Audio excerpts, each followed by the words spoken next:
Hello guys, welcome to एडमिस्टिफाई।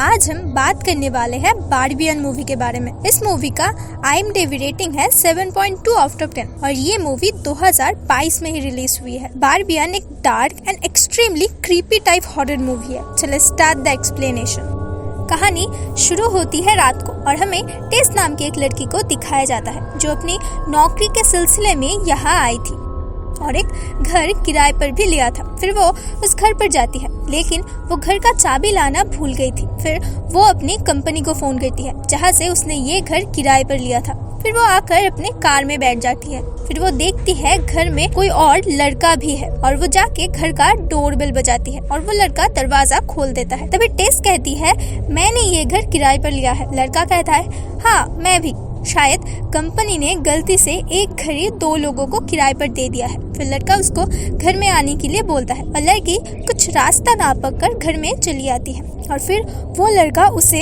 इस घर का कार्ड दिखाता है। फिर टेस बाहर अपने कार में जाना चाहती थी लेकिन वो लड़का उसे घर में रुकने के लिए कहता है क्योंकि रात को टेस और कोई दूसरा होटल भी नहीं ढूंढ पाएगी और बाहर से ज्यादा ये घर सेफ है। टेस भी मान जाती है। फिर वो वॉशरूम में जाती है और आते ही वो देखती है वो लड़का वाइन लेकर बैठा हुआ था। टेस को ऑफर भी करता है। पहले तो टेस मना कर देती है लेकिन बाद में वो मान जाती है और बैठकर बातें करने लगती है। फिर वो रूम में जाके सो जाती है और लड़का सोफे पे ही सो जाता है। आधी रात को टेस को अपने रूम पर कुछ महसूस होता है, किसी की एहसास होता है। फिर टेस बाहर वो लड़के को जगा के पूछती है क्या ये तुम थे? फिर लड़का कहता है मैं तो सो रहा था। तभी हम जान पाते हैं इस घर पर उन दोनों को छोड़कर भी कोई और भी है। फिर टेस जाके सो जाती है। सुबह उठकर वो देखते हैं उस लड़के ने एक चिट्ठी लिखा था जहाँ पर उसने कहा था मैं काम के सिलसिले में बाहर जा रहा हूँ, शाम को मिलेंगे। फिर टेस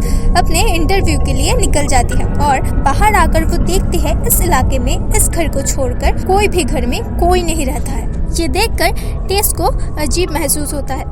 फिर वो इंटरव्यू देने के लिए निकल जाती है। उसका इंटरव्यू भी बहुत अच्छी जाता है। उसकी बॉस पूछती है वो कहाँ रह रही है। टेस उस घर का एड्रेस बताते ही उसकी बॉस कहती है वो जगह बहुत ही खराब है, जितनी जल्दी हो सके उस जगह से निकल जाओ। फिर वो अपने घर आती है और लॉक खोलती है। तभी अचानक से एक आदमी टेस की तरफ भाग के आ रहा था। टेस इससे बहुत घबरा जाती है और घर में घुस जाती है। पुलिस को फोन करती है। वो आदमी लगातार टेस से कह जा रहा था इस घर से निकल जाओ। फिर जब सब कुछ थोड़ा ठीक होता है तभी टेस वॉशरूम पे जाती है लेकिन वहाँ पर टिश्यू नहीं था। इसे लेने के लिए टेस बेसमेंट में जाती है और अचानक से बेसमेंट का दरवाजा बंद हो जाता है और उसका फोन भी बाहर था। वो किसी से कांटेक्ट भी नहीं कर सकता था। फिर टेस बाहर निकलने के लिए रास्ता ढूंढ रही थी और उसे दीवार पर एक रस्सी दिखती है। उसे खींचते ही एक और दरवाजा खुल जाता है और उसके अंदर बहुत ही अंधेरा था। फिर वो एक शीशा बल्ब के नीचे रखती है और उससे थोड़ा लाइट अंदर जा रहा था। फिर वो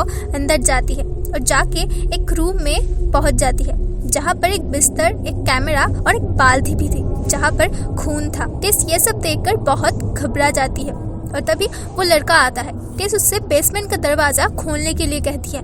फिर वो लड़का दरवाजा खोल देता है। टेस बहुत डर जाती है और लड़के को सब बोलने लगते हैं। तभी लड़का कहता है मैं देख आता हूँ, तुम यही रुको और ख्याल रखना दरवाजा बंद ना हो जाए। फिर वो बेसमेंट में चला जाता है। बहुत देर तक वो वापस नहीं आ रहा था इसलिए टेस दरवाजा पर कुर्सी रखकर अंदर जाती है और अंदर उसे एक और दरवाजा दिखती है। वो डर के अंदर जाती है। फिर उसे आवाज सुनाई देती है उस लड़के का जो हेल्प मांग रहा था। वो अंदर जाती है और वो लड़का उसके सामने आकर कहता है वहाँ पर कोई और भी है जिसने मुझे काट लिया है। फिर अचानक से खौफनाक दिखने वाली औरत आती है और लड़के की सिर पटक पटक कर उसे मार डालता है। उसके बाद सीन शिफ्ट हो जाता है और हमें एक एक्टर लड़के को दिखाया जाता है जो अपनी कार में कहीं जा रहा था। तभी उसके पास एक फोन आता है। उसके साथ जो लड़की काम करती थी उसने उसके ऊपर बदतमीजी का इल्जाम लगाया था इसलिए उसे कुछ दिन के लिए काम से निकाला जा रहा था और वो ये शहर से भी बाहर नहीं जा सकता था। फिर वो अपने मैनेजर के पास जाता है और ये सब कुछ सुनकर और परेशान हो जाता है। अपने दूर के घर में चला जाता है ये सब सुनकर बहुत परेशान होकर और उसका घर वो घर ही था जहाँ पर टेस रहती थी। फिर वो घर आकर उन लोगों का सामान देखता है। फिर कंपनी में फोन करके पता लगाता है। फिर वो कंपनी वाले बताते हैं हाँ आपका घर किराए पर दिया गया था कुछ दिन पहले। फिर वो बेसमेंट का दरवाजा खुला देखता है और वो कुर्सी हटाकर दरवाजा बंद कर देता है। फिर रात को वो बहुत ड्रिंक करके सो जाता है। अगले दिन वो वॉशरूम जाता है और बाहर टेस और उस लड़के का कपड़ा देखता है और वो सोचता है शायद बेसमेंट में कुछ है। फिर वो बेसमेंट का दरवाजा खोलता है और उसे किसी की आवाज सुनाई देता है, इसलिए वो अपने साथ टॉर्च और एक चाकू लेकर अंदर जाता है। फिर वो बाहर आकर एक बल्ब लगाता है और बेसमेंट को मापने लगता है और वो बहुत खुश होता है ये सोचकर कि ये घर बहुत दामों में बेचा जाएगा, क्योंकि ये घर का लंबाई बहुत ही ज्यादा है। फिर उसे एक और रास्ता दिखता है जहाँ पर टेस गई थी। उसे बहुत सारे पिंजरे भी दिखते हैं। फिर अंदर एक रूम में उसे एक टीवी चालू हुआ दिखता है जहाँ बच्चे को कैसे संभाला जाता था उसका शो चल रहा था। फिर उसे किसी की आने का एहसास होता है और वहाँ वही खौफनाक औरत आ जाती है। इसे एक्टर लड़का बहुत ही ज्यादा डर जाता है और तभी टेस आके उसे संभालती है। टेस अभी भी जिंदा थी। फिर हमें इस घर का हिस्ट्री के बारे में थोड़ा पता चलता है। इस घर का जो पुराना मालिक था फ्रैंक, वो कार में जाके बेबी डिलीवरी का कुछ सामान खरीद रहा था। फिर वो एक लड़की की पीछा करते हुए उसके घर तक पहुंच गया था प्लम्बर बनके।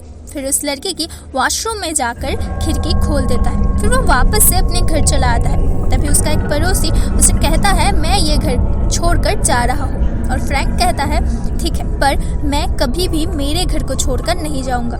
फिर फ्रैंक घर में घुसता है और हम सुन पाते हैं बहुत सारी चीख की आवाज जो कि बेसमेंट से आ रही था। तभी सीन शिफ्ट होता है और प्रेजेंट में आ जाता है। फिर वो औरत एक्टर लड़के को दूध पिलाने की कोशिश करती है। तभी टेस कहता है एक बच्ची की तरह एक्टिंग करो, नहीं तो वो औरत तुम्हें मार डालेगी।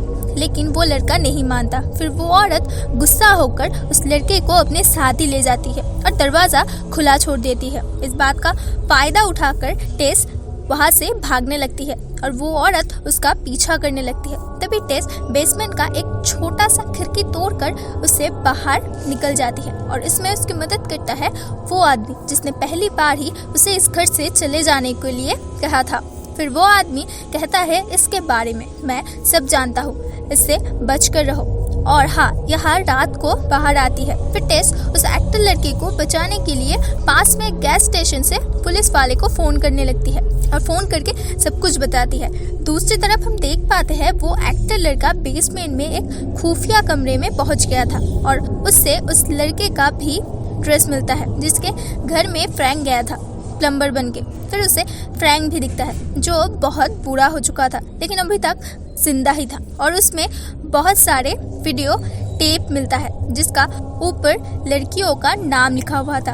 वो एक टेप चलाता है और वो देखता है उस कैमरे वाले रूम में फ्रैंक बहुत सारे लड़कियों के साथ बहुत ही बुरा काम करता था और उन लड़कियों को पिंजरे में बंद कर रखता था। ये सब कुछ देखकर उसे बहुत ही बुरा लगता है। तभी फ्रैंक एक बंदूक उठाता है। इससे वो लड़का बहुत ही ज्यादा डर जाता है और फिर फ्रैंक अपने आप को ही शूट कर देता है। दूसरी तरफ हम देख पाते हैं पुलिस वाले टेस की बातों को सीरियसली ना लेकर वहां से चले जाते हैं। फिर टेस खुद ही घर में शीशा तोड़कर अपना कार का चाबी ले आती है और वो अपने कार से जा रही थी। तभी वो औरत उसे रोकने के लिए आ जाती है और टेस उसे गाड़ी से धक्का मारकर बेहोश कर देती है। फिर टेस बेसमेंट में जाती है उस लड़के को बचाने के लिए। तभी वो लड़का भी बाहर आ रहा था और उसके हाथ पर फ्रैंक की बंदूक था। वो लड़का टेस पर गोली चलाता है वो औरत समझकर। फिर वो लड़का टेस को देखने के बाद उसे उठाकर बाहर ले जाता है। फिर वो आदमी फिर से आता है। तभी टेस और लड़का कहता है ये औरत है कौन। तभी वो आदमी बताता है ये औरत फ्रैंक की बेटी है। फ्रैंक जो लड़कियों के साथ करता था और उसने बच्चे पैदा करता था उसी का ये सजा है और वो औरत यहाँ पर ही 40 सालों से है। तभी एक्टर लड़का कहता है ये कैसे हो सकता है, ये घर तो मेरा है। तभी वो आदमी कहता है कागजात के अनुसार ये घर तुम्हारा है लेकिन असल में ये घर फ्रैंक का ही है। तभी वो लड़का टेस को हॉस्पिटल लेके जाने चाहता था लेकिन वो आदमी मना कर देता है क्योंकि वो औरत कहीं भी आ सकती है। लेकिन अचानक से वो औरत यहाँ पर ही आ जाती है और वो आदमी को मार डालती है। फिर वो दोनों भागकर पानी के टैंक के ऊपर उठ जाता है और वो लड़का हाथों से अपना बंदूक भी नीचे गिरा देता है गलती से। वो औरत उनके पास ही आ रही थी और वो लड़का अपने आप को बचाने के लिए टेस को ही नीचे गिरा देता है। और वो औरत भी टेस को पकड़ने के लिए कूद जाती है क्योंकि टेस को वो अपनी बेटी समझती है। वो दोनों नीचे गिरकर बेहोश हो जाती है। फिर वो लड़का नीचे आ जाता है। तभी टेस को होश आ जाता है। वो लड़का उसके पास जाता है और तब वो औरत भी होश में आ जाती है और उस लड़के को मार डालता है। फिर वो औरत टेस को प्यार करने लगती है एक माँ की तरह। वो औरत टेस से उसे मारने के लिए भी कहती है, टेस ये नहीं करना चाहती थी। फिर भी वो सोचती है अगर उसने अभी इस औरत को नहीं मारा तो ये औरत और भी ज्यादा बुरी जिंदगी बिताएगी। इसमें उस औरत का कोई भी दोष नहीं है। ये पूरा दोष उसके पिता फ्रैंक का था। और फिर टेस उस औरत को मार डालती है। फिर टेस इस शहर से चली जाती है और इसी के साथ ये मूवी भी खत्म होती है। Thanks for watching, bye bye.